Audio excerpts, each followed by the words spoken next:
Well, my friends, welcome to the Metal Shop, part 2 of the Ace Frehley tribute guitar, the Budokan guitar here. You saw in that opening sequence, time lapse, that I got the pickups all mounted. These are the Artec Guitar Madness Hexbucker for the bridge. That's also a Hexbucker for the middle that I put a row. You saw that in the time lapse. I put a row of adjustable slotted screws there just for appearances. And it's also an Artec Guitar Madness. I think it's a 1984. That's a hot pickup. That's a bridge pickup. That's why you also saw in the time lapse I had to extend the wires because the Artec pickups do give you shorter wires for the bridge and longer for the neck. What else? I got the fingerboard all treated, conditioned, buffed, polished. I have 3 coats of lemon oil and buffed, and I cleaned the frets and buffed them. I checked them for level. I got one of these nifty things. I don't ever show this, but it could use, there's a handful of frets starting right here. There's 3 or 4 that are actually, yeah, even right there. They're a tad high. I don't have the, you really need to do that. You really need a beam with your radius to do that properly. It played fine when I first got it. Shielded the pickup cavities. And again, is that overkill? Yes, it probably is. Is it necessary? I don't know. And I filled that unnecessary horrible route that was right there with JB Weld. It didn't need it. I just didn't like it. It was like, what's that? What is that for? They clearly went in there and buzzed a huge channel for nothing. So anyway, I filled it. Got the back plates, the back cavities all well shielded here.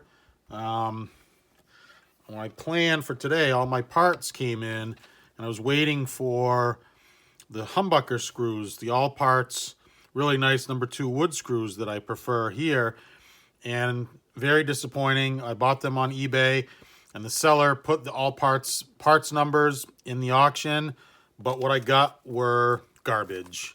I got big head oval screws exactly like the cheap Chinese garbage that I was trying to replace. I think it was very dishonest, very disingenuous of the seller to put the all parts part number, and as soon as I opened them up and saw these generic bags, he's buying these garbage screws in bulk in packs of hundreds, 500s, and then selling them with all parts part numbers.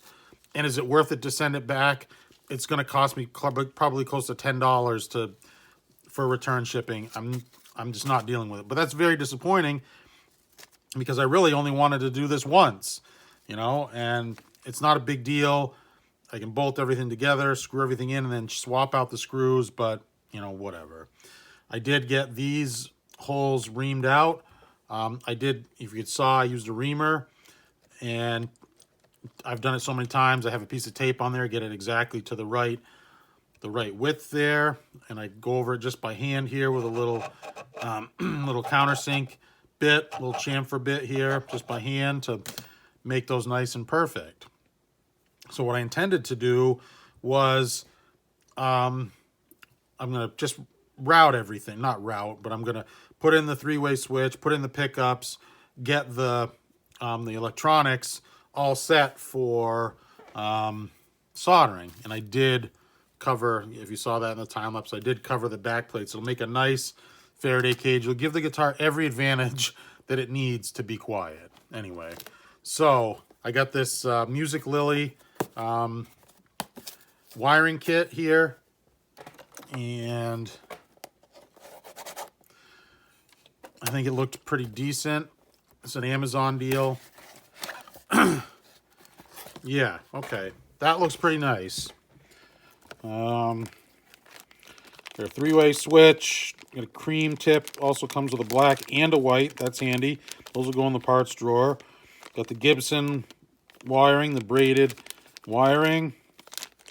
And they sell this separately, so it looks like that's what they do. They just throw this in with the kit. Cream and black. Oh, nice. Cream and black output jack plates. Those are nice. Let's see here real quick. Let me set this aside. Oh, you know, it's got that awful yellow output jack there. The Music Lily one looks... Oh, it doesn't look thin. It's got a nice bevel. I wonder if it matches up. It does look like it matches up. You know, I'll probably use that. It's just nicer. That's cool. And we've got the... That's pretty cool. All right, I see. Got a nice little piece of plexi. They're all mounted on. I guess the theory is I can just set this in place and we get a nice little output jack. Looks okay. It's already soldered. It looks pretty good. It's not, you know, you can set it in place and do your soldering just like that. I have one that I made myself years ago out of Luan, but that's pretty cool. And of course, I reverse my wiring. I like my bridge volume, neck volume, and this one's going to have bridge volume, neck volume, middle volume, master tone. So I am going to have to adapt this harness somewhat. We're going to lose one of these tone capacitors, and these have that high pass frequency thing. The I can't think of what do they call it. I don't know. I've got one over here. I'm trying to see what it's called. Treble bleed. That's what it is. It's a treble bleed. These have treble bleeds built in too. This is pretty nice for, I think it was like $40. Nice padded box. Got instructions, silica gel. Yeah. So, anyway, I was going to put some of this stuff in and just yammer on a little bit about Kiss. Maybe I will do that. In the 70s, I was really too young to be into Kiss musically. My dad was, believe it or not. My dad went to see Kiss in concert a handful of times, and he would regale me with the stories of Gene Simmons spitting fire and blood. And my dad had record albums, and he had comic books. I can remember once. Oh, that's really chintzy though. That feels really cheap, unfortunately.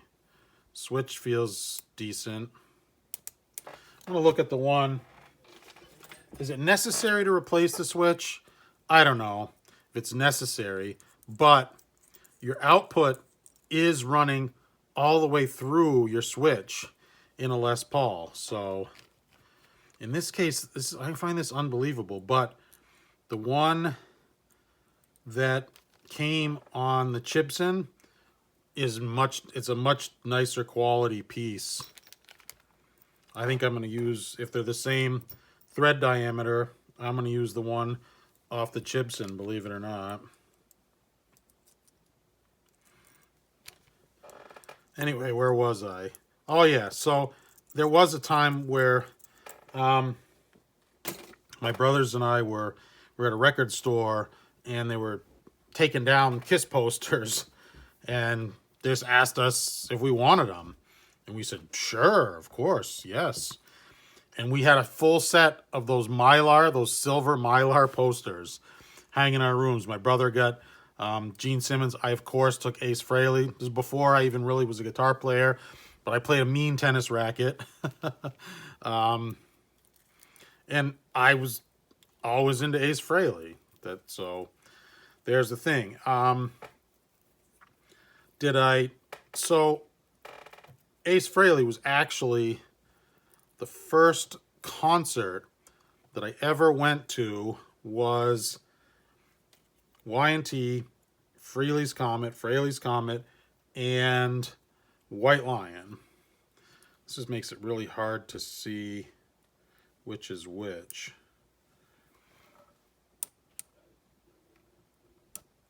That should be, I think the switch is going to go in there like so. So anyway, that was my first concert, but that was my first exposure to Ace, was his solo stuff, and I really liked it. I had tons of stuff on my iTunes, even now, like Rip It Out and Rock Soldiers and Into the Night and It's Over Now and all that. Do Ya? He did that. He covered that. What's it called? The Electric Light Orchestra song. That's gonna be a little bit difficult there, but that was when I really got into Ace. Play those horrible Washburn guitars. Remember those? Kind of supposed to look like a lightning bolt-ish, I guess. Well, this is being a little difficult. There we go. There we go. Come on.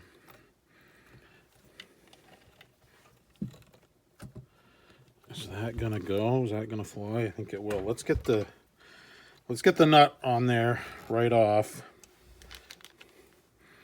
Not monkey around. On the Chibson, the poker chip isn't really a poker chip. It's really a very thin little, I don't know, it's like a sticker. It's not a sticker. It is a piece of plastic, but it's, it's got adhesive on it. It sticks to the face of the guitar. It's not like a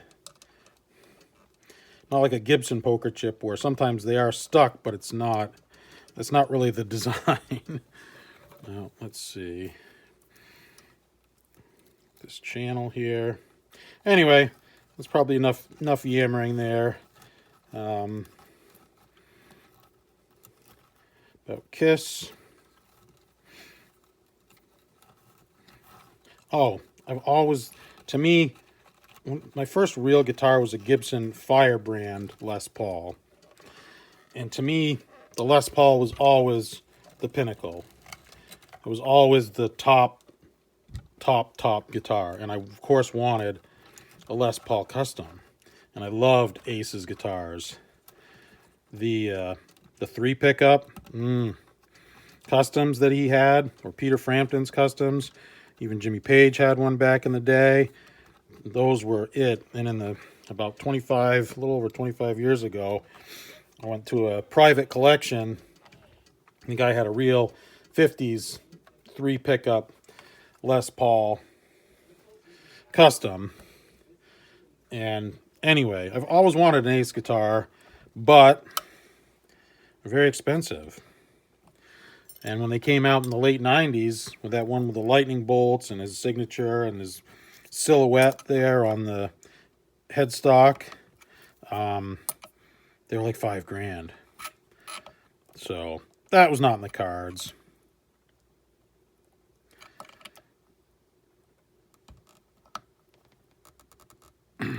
Nope. Yeah, see the switch twisted.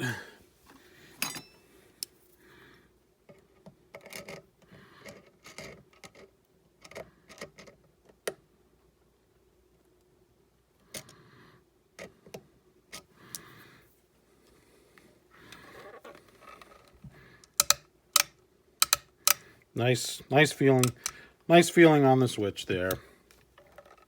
All right, that's about enough. So anyway, I always wanted a 3 pickup Ace Les Paul, and unfortunately his passing was like, man, I really should get one. Do it up. So here we are. Anyway, go to the time lapse and get some more of this done. All right.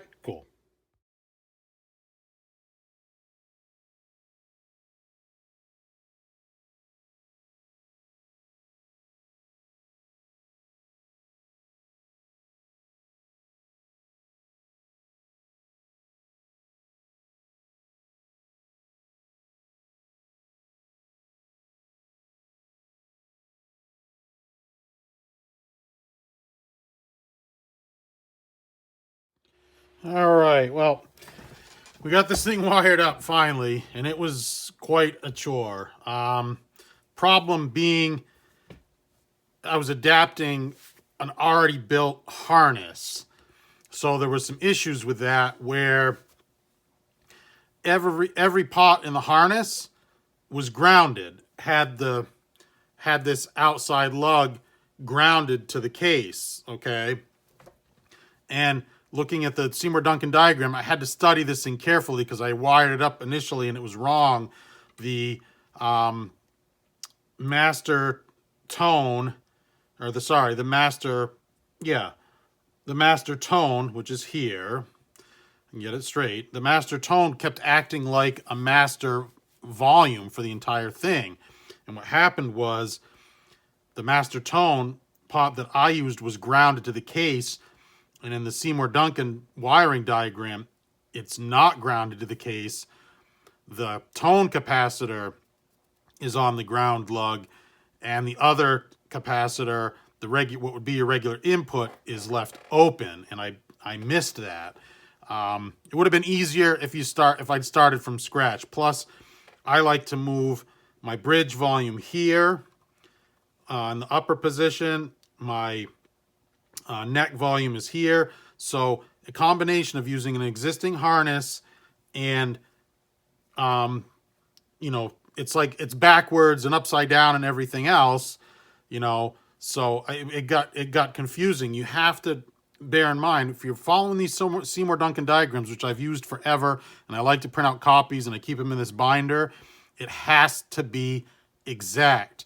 If it's showing your input or your output going to the outside lug, it has to be to the outside lug.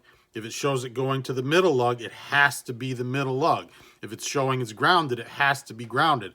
On a typical potentiometer, this one here on the, if it's facing like this, the one on the right-hand side is always the ground. The one on the left-hand side is always the input. The one in the center is always your output. You need to remember that when you're using the Seymour Duncan wiring diagram. So the other issue, and you kind of got to get your head wrapped around it, what they're trying to do here. And they're running the output, okay, from the entire guitar is running through, the output is running through the master tone, and through the middle volume. That middle volume is technically, it's always on, so that you can blend the middle pickup in. It functions just like a Les Paul would normally here. Let's get this out of the way. Let's flip this over. It functions like a regular Les Paul with your bridge pickup, both these pickups, and now your neck pickup, okay? What I did, I left it here, so I have bridge volume, neck volume, master tone, and volume for the middle pickup. So, like I said, the output goes through the middle pickup, through your master tone, to your selector switch, and then to the other pickups. So, like I said, in theory, you can blend this center pickup in whenever you want. And I've tested this 16 ways to Sunday, and it's finally working, and it's quiet, and it's nice, and I'm pretty happy with that. So, I am going to have to end today. There will be a part 3 because I'm still waiting on parts. I finally got in the all parts, half my all parts screws. You remember I complained about these Chinese screws here? And here I want to punch one out of this plastic here and just show you the difference. Why I'm so ticked off that the seller very unscrupulously used the all parts part number, but shipped me the same Chinese screws that I was trying to get rid of. And here, just for the sake of argument, I'll put this one in. I'll install it. It's going to go in anyway. Now, do you see how small? Here, I'll lift up the guitar. Do you see how small that screw head is? How nicely it goes in there and it's flush. It's below flush even, and how big this stupid oval head is and how stupid that looks. That screams Asian import guitar. That just screams cheap knockoff guitar. Gibson, I don't know if they use all parts. Gibson uses the exact same size screws. So I'm waiting on screws, and I did order the Gibson pickup rings. I'm not sure if I'm going to use them because I'm not sure if they're going to fit. The holes, I think the holes, the pickup routes are a little bit on the large side here, and I'm going to open this up. I'm not going to open it up. I'm going to punch a couple more through. I might as well get them installed here while I'm talking to you. And I appreciate you hanging out and listening. So real quick before I close out, I just wanted to say I'd forgotten I watch a lot of MTV Classic. Big shock there. And I tape episodes.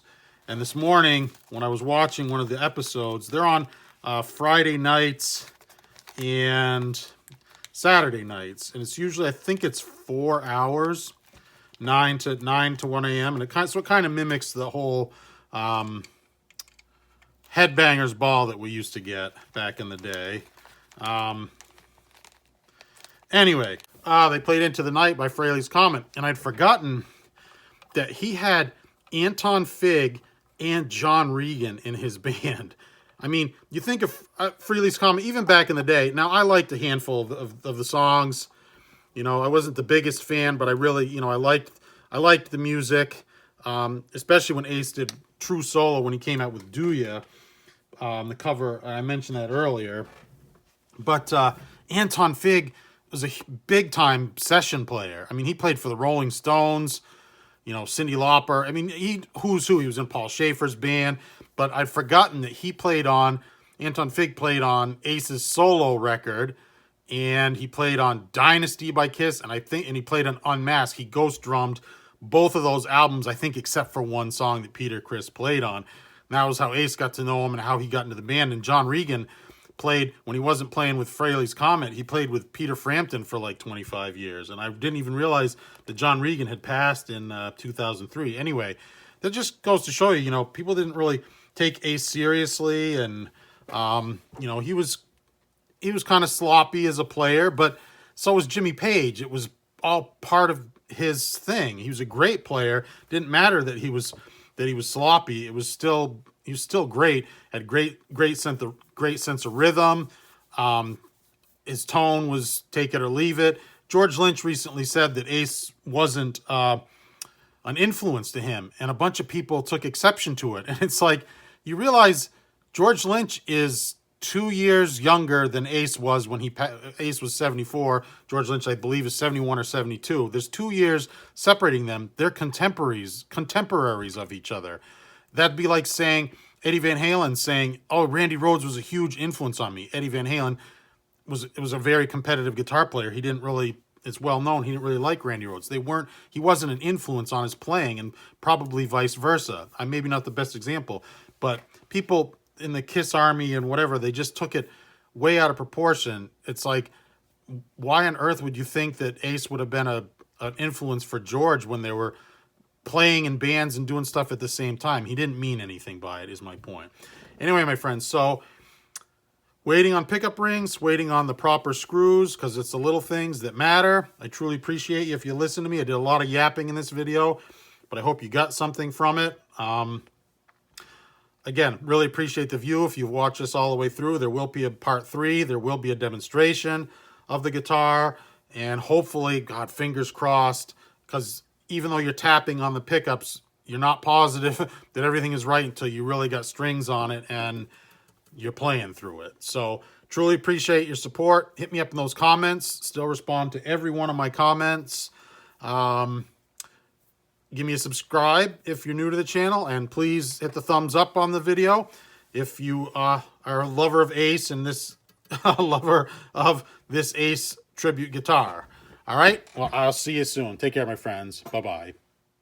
Oh, here, let's have just a tiny little bit of bonus content. How satisfying is that?